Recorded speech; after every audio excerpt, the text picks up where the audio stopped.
16ویں صدی کا آخری دور تھا جب دنیا ایک نئے موڑ پر کھڑی تھی۔ یورپ کی طاقتیں نئی زمینوں کی تلاش میں تھیں۔ ہر ملک چاہتا تھا کہ وہ ان علاقوں پر قبضہ کرے جنہیں ابھی تک کسی نے مکمل طور پر دریافت نہیں کیا تھا۔ اس دور میں انگلینڈ بھی پیچھے نہیں تھا۔ بادشاہ اور تاجروں نے فیصلہ کیا کہ نئی دنیا یعنی امریکہ میں ایک مستقل بستی قائم کی جائے تاکہ وہاں سے وسائل حاصل کیے جا سکیں اور سلطنت کو مزید طاقتور بنایا جا سکے۔ اسی مقصد کے لیے ایک گروہ تیار کیا گیا۔ اس گروہ میں مختلف لوگ شامل تھے۔ کچھ سپاہی تھے جو حفاظت کے لیے آئے تھے، کچھ کسان تھے جو زمین کو آباد کرنا جانتے تھے، کچھ کاریگر تھے جو گھر اور عمارتیں بنا سکتے تھے، اور کچھ ایسے خاندان تھے جو ایک بہتر زندگی کی امید لے کر اس سفر پر نکلے تھے۔ یہ سب لوگ ایک بڑے خواب کے ساتھ سمندر کی طرف روانہ ہوئے، مگر انہیں اندازہ نہیں تھا کہ وہ جس زمین کی طرف جا رہے ہیں وہ ان کے لیے ایک راز اور ایک امتحان بننے والی ہے۔ یہ سفر آسان نہیں تھا۔ سمندر وسیع اور خطرناک تھا، لہریں بلند تھیں اور موسم اکثر خراب ہو جاتا تھا۔ کئی دن اور راتیں پانی پر گزری، کبھی کھانا کم ہو جاتا تھا، کبھی پانی ختم، مگر امید ابھی باقی تھی۔ آخر کار یہ لوگ ایک جزیرے کے قریب پہنچے جو آج کے دور میں شمالی کیرولائنا کے قریب واقع ہے۔ اس جزیرے کو رونیک آئی لینڈ کہا جاتا تھا۔ جب یہ لوگ جزیرے پر اترے تو پہلا تاثر بہت ہی اچھا تھا۔ ہر طرف قدرتی خوبصورتی تھی، زمین نرم اور زرخیز تھی، درخت گھنے تھے اور سمندر قریب تھا۔ مچھلی اور شکار بھی موجود تھا۔ اس وقت سب کو لگا کہ شاید ان کا خواب پورا ہو جائے گا۔ انہوں نے فوراً بستی بنانے کا کام شروع کر دیا۔ لکڑی کے گھر بنائے گئے، زمین کو صاف کیا گیا، کھیتوں کی تیاری شروع ہوئی اور یوں ایک نئی بستی کی بنیاد رکھ دی گئی۔ شروع کے دن نسبتاً بہتر تھے، لوگ محنت کر رہے تھے اور امید کے ساتھ زندگی گزار رہے تھے، مگر وقت کے ساتھ حالات بدلنے لگے۔ سب سے پہلا مسئلہ سپلائی کا تھا۔ انگلینڈ سے جو سامان آتا تھا وہ وقت پر نہیں پہنچ رہا تھا۔ سمندر کا سفر بہت خطرناک تھا اور راستے میں بہت سی رکاوٹیں تھیں۔ اسی وجہ سے خوراک کی کمی ہونے لگی۔ اسی دوران ایک اور مسئلہ سامنے آیا۔ مقامی قبائل کے ساتھ تعلقات شروع میں کچھ حد تک رابطہ تھا، مگر زبان اور ثقافت کا فرق جلد ہی غلط فہمیوں میں بدل گیا۔ کبھی چھوٹے موٹے جھگڑے ہونے لگے تو کبھی خوف کی صورتحال پیدا ہو جاتی۔ کچھ قبائل مدد کرتے تھے، کچھ دور دور رہتے تھے اور کچھ تو ان سے دشمنی رکھتے تھے۔ اس ماحول نے بستی کو بہت غیر محفوظ بنا دیا تھا۔ جیسے جیسے وقت گزرتا گیا حالات مزید خراب ہونے لگے، لوگ تھکنے لگے اور خوراک کم ہونے لگی۔ بیماریوں کا خطرہ بڑھ چکا تھا اور سب سے بڑھ کر تنہائی کا احساس بڑھتا ہی چلا جا رہا تھا۔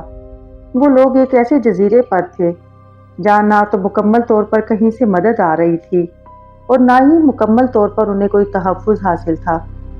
آخر کار کچھ لوگوں نے فیصلہ کیا کہ وہ واپس انگلینڈ چلے جائیں گے۔ انہوں نے سمجھا کہ یہاں رہنا ممکن نہیں ہے۔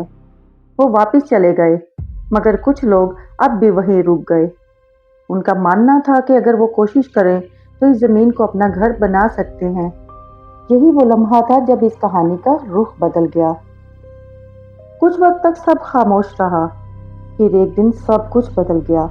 ایک جہاز دوبارہ اس جزیرے کی طرف روانہ ہوا تاکہ وہاں کے لوگوں کی حالت معلوم کی جا سکے اور مدد فراہم کی جا سکے۔ جب یہ جہاز جزیرے کے قریب پہنچا تو فضا بہت عجیب سی محسوس ہوئی۔ نہ کوئی آواز تھی اور نہ ہی کوئی حرکت۔ سب کچھ غیر معمولی طور پر خاموش تھا، ہر طرف خاموشی تھی۔ جب وہ لوگ بستی میں داخل ہوئے تو ان کے سامنے ایک حیران کن منظر تھا۔ پورا گاؤں خالی تھا، گھروں کے دروازے کھلے ہوئے تھے اور اندر سامان بھی موجود تھا۔ برتن بھی اپنی جگہ پر رکھے ہوئے تھے، لیکن چولہے ٹھنڈے تھے۔ کپڑے اور اوزار ادھر ادھر بکھرے ہوئے تھے، مگر انسان کہیں پر بھی موجود نہیں تھے۔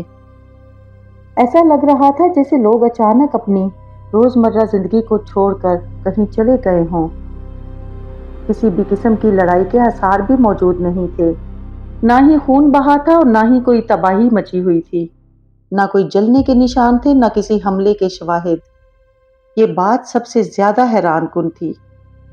اگر کوئی حملہ ہوا ہوتا تو اس کے نشانات ضرور ہوتے، مگر یہاں سب کچھ نارمل تھا، سوائے ایک چیز کے کہ یہاں پر سے انسان غائب ہو چکے تھے۔ اس صورتحال نے سب کو الجھا دیا۔ فوراً تلاش شروع کی گئی۔ ہر گھر، ہر راستہ، ہر ساحل، ہر جنگل کو دیکھا گیا، مگر کوئی سراغ کہیں سے نہ مل سکا۔ نہ کوئی زندہ ملا، نہ کوئی مردہ۔ یہ ایک مکمل گمشدگی تھی۔ اس دوران ایک درخت پر ایک لفظ لکھا ہوا ملا، جو اس پوری کہانی کا سب سے بڑا راز بن گیا۔ یہ لفظ تھا کروٹون۔ یہ لفظ کندہ کیا گیا تھا، جیسے کسی نے جان بوجھ کر چھوڑا ہو، جان بوجھ کر لوگوں کے لیے لکھا ہو۔ کچھ لوگوں نے اسے ایک جگہ یا قبیلے کا نام سمجھا، کچھ نے اسے ہدایت سمجھا کہ لوگ وہاں پر چلے گئے ہیں، مگر حقیقت تو آج تک واضح نہیں ہو سکی۔ اس کے بعد مختلف نظریات سامنے آنے لگے۔ کچھ لوگوں کا خیال تھا کہ مقامی قبائل نے ان لوگوں کو اپنے اندر شامل کر لیا تھا اور وہ انہی کے ساتھ رہنے لگے تھے۔ کچھ کہتے ہیں کہ یہ لوگ بیماری یا بھوک کی وجہ سے کسی اور جگہ پر ہجرت کر گئے تھے۔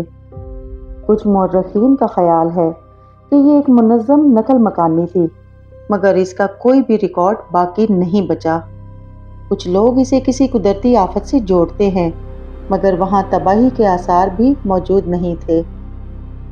سب سے بڑا سوال یہی ہوتا ہے کہ اگر وہ لوگ مر گئے تھے تو ان کی لاشیں کہاں گئیں؟ اگر وہ ہجرت کر گئے تھے تو واپس کیوں نہیں آئے؟ اگر انہیں کسی نے اغوا کیا تھا تو کوئی نشان کیوں نہیں ملا؟ یہ سوالات آج تک جواب کے بغیر ہیں۔ وقت گزرتا گیا، صدیوں تک یہ کہانی تاریخ میں موجود رہی۔ ہر دور میں لوگ اس پر تحقیق کرتے رہے، نئی نئی تھیوریز سامنے آتی رہیں، مگر کوئی بھی مکمل حقیقت تک نہیں پہنچ سکا۔ رونوک کالونی ایک ایسا راز بن گیا جو وقت کے ساتھ ساتھ مزید گہرا ہوتا چلا گیا۔ یہ کہانی صرف ایک گم شدہ بستی کی کہانی نہیں ہے، بلکہ یہ انسانی سوچ کی حدوں کی کہانی بھی ہے۔ یہ ہمیں یہ احساس دلاتی ہے کہ دنیا میں کچھ چیزیں ایسی ہیں جو ہماری سمجھ سے بھی باہر ہیں۔ کچھ راز ایسے ہوتے ہیں جو شاید ہمیشہ کے لیے چھپے رہنے کے لیے ہی بنے ہوتے ہیں۔ آج بھی جب رونیک آئی لینڈ کا نام لیا جاتا ہے تو ایک عجیب سا احساس پیدا ہوتا ہے، جیسے ہوا میں کوئی سوال تیر رہا ہو، ایک ایسا سوال جس کا جواب آج تک کوئی نہیں دے سکا۔ وہ لوگ کہاں گئے تھے اور ان کے ساتھ کیا ہوا تھا؟ شاید یہ راز کبھی حل بھی نہ ہو سکے، یا شاید وقت کے کسی اور موڑ پر کوئی نئی حقیقت سامنے آ جائے، مگر فی الحال یہ کہانی ایک خاموش چیخ کی طرح تاریخ میں موجود ہے۔ ایک ایسی چیخ جو ہمیں یاد دلاتی ہے کہ ہم سب کچھ جانتے ہوئے بھی کچھ نہیں جانتے، اور شاید یہی اس کہانی کا سب سے بڑا راز ہے۔